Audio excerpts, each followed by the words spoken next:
ভাবেন তো একদিন সকালে ঘুম থেকে উঠে দেখলেন আকাশ মেঘলা, চারদিকে গুমট। হঠাৎ শুরু হলো বৃষ্টি, কিন্তু একটু পরেই বুঝলেন এটা সাধারণ পানি না। এই বৃষ্টির রং লাল, রক্তের মতো টকটকে লাল। না, এটা কোনো সিনেমার দৃশ্য না, এটা বাস্তব ঘটনা। 2001 সালের এক সকালে ভারতের কেরালা রাজ্যের ঘটেছিল এমনই এক অবিশ্বাস্য ঘটনা, যেখানে সত্যি সত্যি আকাশ থেকে রক্তের মতো লাল বৃষ্টি পড়েছিল। এই ঘটনা এতটাই অদ্ভুত আর ভয়ঙ্কর ছিল যে লোকজন বিশ্বাসই করতে পারছিল না এটা স্বপ্ন না দুঃস্বপ্ন। অনেকে তো বলেই ফেলেছিল এটা পৃথিবীর শেষ সময়। আজ এই ভিডিওতে আমরা জানবো এই বৃষ্টি আসলে কি ছিল। এটা অলৌকিক কোনো ঘটনা না প্রকৃতির কোনো অজানা খেয়াল।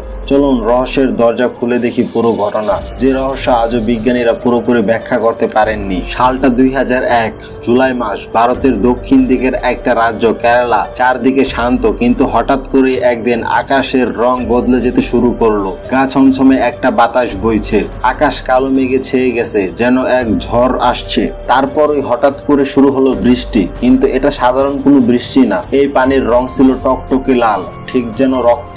মানুষ প্রথমে বুঝতেই পারেনি ব্যাপারটা আসলে কি। কেউ ভাবছে গাড়ির রং পড়ে গেছে, কেউ বলছে পানির পাইপের সমস্যা, কিন্তু না, আকাশ থেকেই পড়ছে এই লাল পানি। কেরালার কট্টায়াম আর ইদুক্কি জেলার মানুষজন তো একেবারে আতঙ্কে পড়ে গেল। কারো মুখে কোনো কথা নেই, কারো কারো চোখে মুখে শুধু ভয়। অনেকেই তখন বলতে শুরু করলো এটা কি রক্ত, আবার কেউ বলল নিশ্চয়ই সৃষ্টিকর্তার গজব নামছে, আর কেউ আবার বলতে শুরু করলো এটা পৃথিবীর শেষের লক্ষণ। এভাবে কয়েকদিন পর পর এমন লাল বৃষ্টি নামতে থাকে। মানুষ তো আর এক জায়গায় বসে থাকে না, খবর ছড়িয়ে পড়ে চারদিকে। টিভি, পত্রিকা, রেডিও, সব জায়গায় একটাই কথা, কেরালায় রক্তের মতো বৃষ্টি পড়ছে। এই লাল বৃষ্টি দেখে মানুষ তো পুরাই বিভ্রান্ত। কে কি বলছে কেউ কিছু ঠিক মতো বুঝে উঠতে পারছে না। তখনই শুরু হলো গুজব, হাজারটা গল্প। অনেকেই বলছিল এটা সৃষ্টিকর্তার গজব, আমরা মানুষ যা করছি তার শাস্তি এখন নামছে আকাশ থেকে। আবার কেউ বলতো এটা কিয়ামতের শুরু, এখনই সব শেষ হয়ে যাবে। আরেক দল বলছিল না ভাই, এটা কোনো সাধারণ জিনিস না, এটা এলিয়েনদের কাজ, ওরা তো বহুদিন ধরে আমাদের উপর নজর রাখতেছে, এটা হয়তো ওদের কোনো সিগন্যাল। আর কিছু লোক এক ধাপ আগায় গিয়া বলল এটা আসলে কোনো দেশের গোপন অস্ত্র পরীক্ষা, হতে পারে পাকিস্তান বা চীন এই বৃষ্টি দিয়ে কিছু এক্সপেরিমেন্ট করতেছে।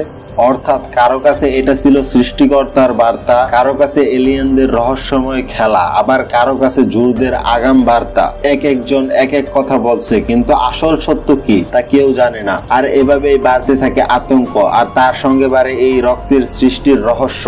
এই অদ্ভুত লাল বৃষ্টি নিয়ে তখন চারদিকে হইচই লেগে গেছে। মিডিয়া, মানুষ, ধর্মীয় লোক সবাই এক এক রকম কথা বলছে। তখন ভারত সরকার ঠিক করলো বিষয়টা ভালোভাবে খতিয়ে দেখতে হবে। তারা সাথে সাথে পানির নমুনা সংগ্রহ করে ল্যাবে পাঠায়। বিজ্ঞানীরা লাল বৃষ্টির পানি মাইক্রোস্কোপ লেভেলে পরীক্ষা শুরু করলো। গবেষণার রিপোর্টে দেখা গেল এই লাল রং আসলে রক্ত না, বরং খুব ছোট ছোট এক ধরনের কণা, যার নাম স্পোর, এক ধরনের গাছের শুকনো রেণু যা বাতাসে উড়ে বেড়ায়। বিজ্ঞানীরা বলল এই কণাগুলো আসছিল এমন কিছু লাল রঙের শৈবাল থেকে, যেগুলো সাধারণত গাছে, পাতায় বা ভেজা জায়গায় জন্মায়। আর কোনোভাবে এই কণাগুলো বাতাসে ভেসে গিয়ে মেঘের সঙ্গে মিশে বৃষ্টির সঙ্গে নিচে নেমে এসেছে। মানে ব্যাপারটা একদম প্রাকৃতিক। বিজ্ঞানীরা এক কথাই বলল ভয় পাওয়ার কিছু নেই, এটা রক্ত না, এটা কোনো অলৌকিক ঘটনাও না, এটা একদম স্বাভাবিক একটা প্রাকৃতিক ব্যাপার। তবে ব্যাপারটা যতই বিজ্ঞান দিয়ে ব্যাখ্যা করুক, অনেক মানুষের মন থেকে সেই ভয় আর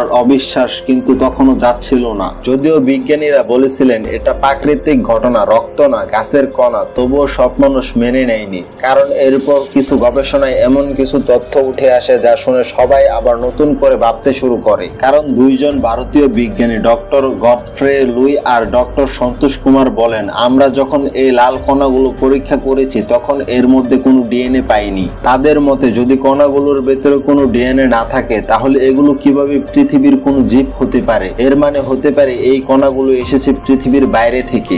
এই বক্তব্য সামনে আসতেই শুরু হয়ে গেল নতুন তত্ত্ব, প্যানস্পার্মিয়া থিওরি। মানে হলো বহু বছর আগে অন্য কোনো গ্রহ থেকে কোনো ধূলিকণার মতো বা ব্যাকটেরিয়া পৃথিবীতে এসে পড়েছিল, আর সেই কণাই জীবনের সূচনা করেছিল। অনেকে তো বলেই বসলো, তাহলে কি এই রক্ত বৃষ্টি আসলে সেই ভিন গ্রহের জীবের ছায়া? এটা কি এলিয়েনদের কোনো মেসেজ বা পরীক্ষা? এইভাবে রক্ত বৃষ্টি এক সময় শুধু একটা আবহাওয়ার ঘটনা ছিল না, এটা পরিণত হয়ে যায় একটি ব্রিন গ্রহের রহস্যে ঘেরা থ্রিলারে, যেটা আজও পুরোপুরি ব্যাখ্যা করা হয়ে ওঠেনি। তবে রহস্যটা এখানেই থেমে থাকেনি। বিভিন্ন জায়গা থেকে আবারও লাল বৃষ্টির পানি সংগ্রহ করা হয় আর বিজ্ঞানীরা নতুন করে পরীক্ষা শুরু করেন। আর তখন দেখা যায় এই লাল কণাগুলোর মধ্যে রয়েছে ডিএনএ, মানে আগের মতো নয়। এবার স্পষ্টভাবে প্রমাণ মিলে যায় যে এগুলো কোনো এলিয়েনের কিছু না, বরং পৃথিবীরই এক ধরনের জীব।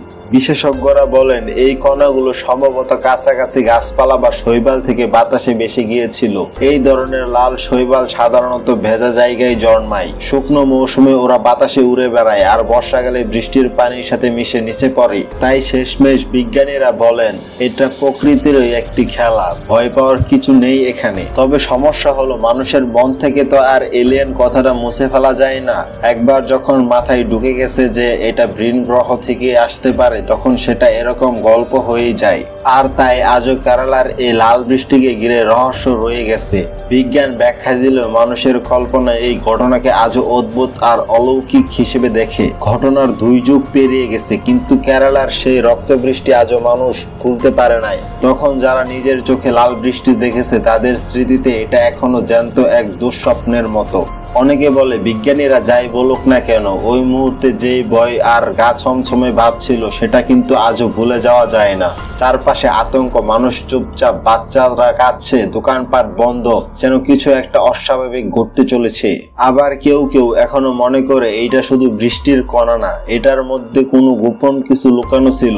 কেউ বলে সরকার কিছু গোপন পরীক্ষা করেছে, কেউ বলে মহাবিশ্ব থেকে আসা বার্তা, আবার কেউ ইত্যাদি ইত্যাদি বলে। এই ঘটনা নিয়ে এখনো ইউটিউবে, ব্লগে, বইতে গল্প চলে। কারণ এইটা শুধু একটা আবহাওয়ার ঘটনা না, এইটা ছিল ভয়, প্রশ্ন আর অজানার সঙ্গে মানুষের লড়াই। তাহলে এখন আপনাদের প্রশ্ন করব, এই রক্ত বৃষ্টি আসলেই কি ছিল প্রাকৃতিক ঘটনা, নাকি এর পিছনে কোনো অজানা শক্তি বা রহস্য লুকিয়ে ছিল?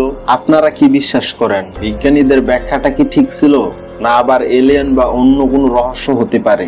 আপনার মতামত নিচের কমেন্ট বক্সে লিখে জানাতে ভুলবেন না। আর যদি ভিডিওটা ভালো লাগে থাকে তাহলে লাইক দিয়ে সাবস্ক্রাইব করে রাখুন, কারণ আমরা এইরকম আরো অদ্ভুত ও রহস্যময় গল্প নিয়ে আসছি আপনাদের জন্য।